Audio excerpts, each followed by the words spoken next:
আরে রকিদা, তুমি এ জায়গা মরার মতো শুয়ে আছো কেন? হইছে কি তোমার?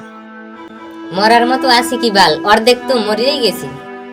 ওই যে শুনছো না শশীবেলায় আগুন লাগছে, ওই আগুনই তো মোর কপালটা পুড়িয়ে শেষ হয়ে গেছে। শশীবেলায় আগুন লাগছে হাতে তোমার কপাল পড়ছে কে? তুমি কি রাজনীতি করো? আরে ভাই, আমার একটা না দুইটা না তিনটা বউ আসলে, সবগুলো আমারে ছাড়িয়া অন্য বেটাগুলাকে ভাগ্যে গেছে।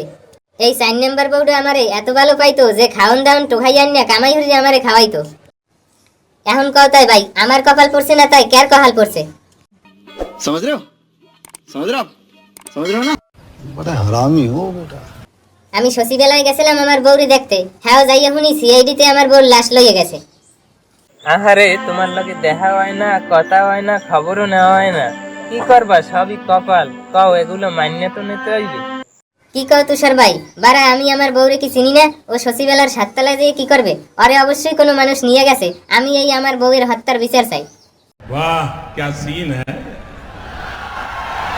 वाह क्या सीन है।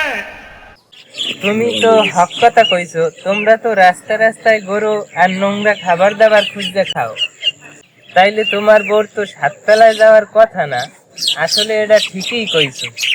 তবে এখন কি করবা ভাবছো রকি ভাই? আমি পল্টন থানায় গেছিলাম আমার বউয়ের হত্যার বিচার চাইতে, এই জন্য মামলা করতে, কিন্তু আমারে থানায় ঢুকতেই দেয় নাই। থানার সামনে দিয়েই দূর দূর করে তারাই দেছে।